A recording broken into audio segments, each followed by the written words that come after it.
తాకట్లో ఉన్న బంగారాన్ని విడిపించి ఆ రోజున మార్కెట్ ధర కట్టి మిగిలిన డబ్బును మీకు అందిస్తుంది కొమ్మూరి గోల్డ్.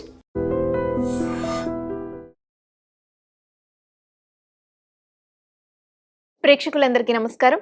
ఈరోజు మనతో పాటు ప్రముఖ ఆధ్యాత్మికవేత్త డాక్టర్ రాజన్ నంబూద్రి గారు ఉన్నారు. గురుగారితో మాట్లాడదాం. నమస్కారం గురుగారు. నమస్కారం తల్లి. గురుగారు, ఇంట్లో చాలా మంది చనిపోయిన వారి ఫోటోలు పెడుతూ ఉంటారు. చాలా మంది దేవుళ్ళ పటాలతో పాటు కూడా కలిపి పెడుతూ ఉంటారు. అసలు చనిపోయిన వారి ఫోటోలు మనం ఇంట్లో పెట్టవచ్చా గురుగారు? పెడితే గనక అంటే ఎటువంటి స్థానంలో పెట్టాలంటారు? చాలా చక్కటి ప్రశ్న వేశారు అమ్మ. ముందుగా శ్రీ మహాగణపతి దేవతోభ్య నమః. చూసేవంటి వీక్షకులకు నమస్కారం. అదేవిధంగా ఐటీ ప్రేక్షకులకు స్వాగతం.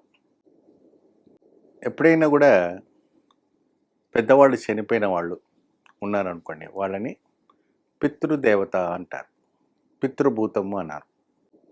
ఏమంటామా? పితృదేవత. పితృదేవతలు. వాళ్ళు ఏదైనా కూడా కళల్లో రావటంలో, నిద్రపెట్టు రావటంలో, ఏదైనా స్వప్నంలో రావటం అన్నీ కూడా చేస్తుంటే ఆ రోజుల్లో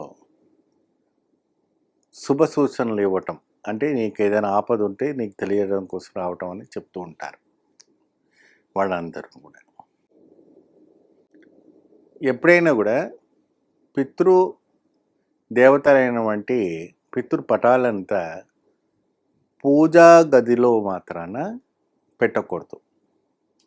అది హిందూ సనాతన ధర్మానికి అది సరిపోయేది కాదు.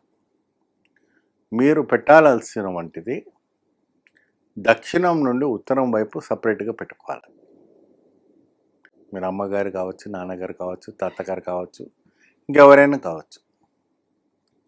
ఏమండి, మీరు పెట్టవలసింది దక్షిణం నుండి ఉత్తరం వైపు. అంటే మీరు దక్షిణం వైపు చూసి నమస్కారం చేయాలి, వాళ్ళు ఉత్తరం వైపు చూడాలి. అది ఒక సనాతన ధర్మం.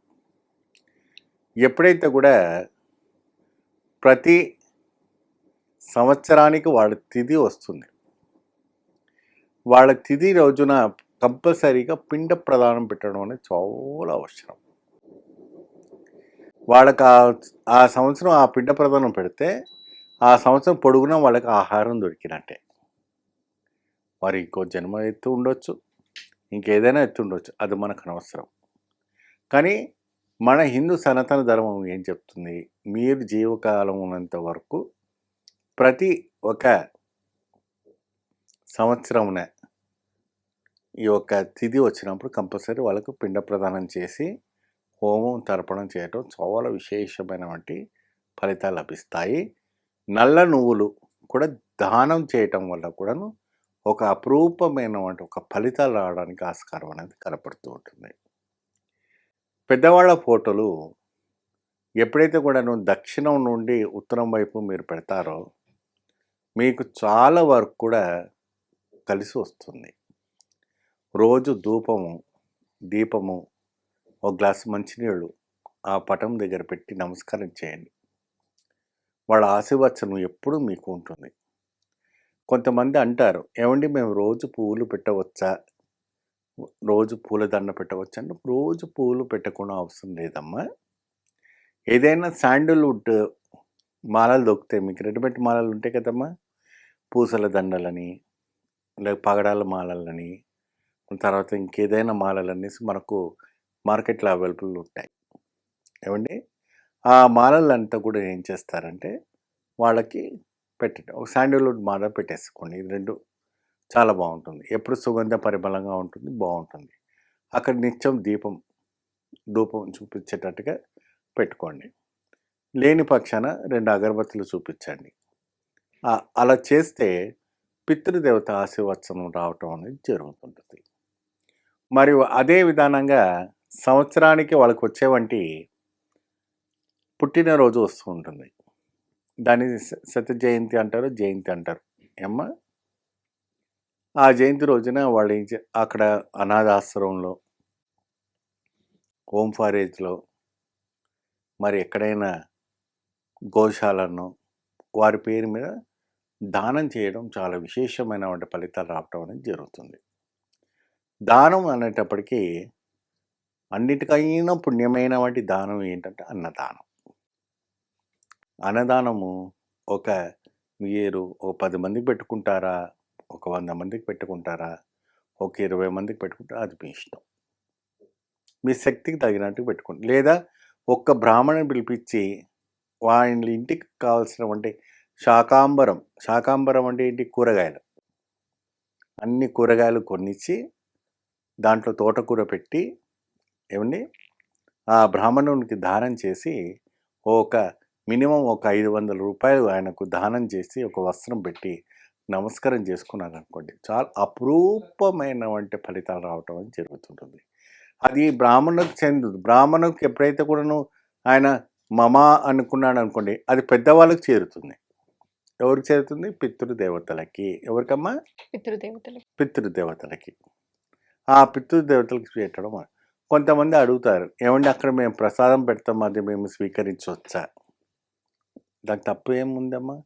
మీరు బయట నుంచి ఒక 2 కేజీలు స్వీట్ తీసుకొచ్చి చక్కగా వాళ్ళ పుట్టినరోజు నాడు ఆ పటం దగ్గర పెట్టి నైవేద్యం పెట్టి ఆ ప్రసాదాన్ని మీరు స్వీకరించవచ్చు.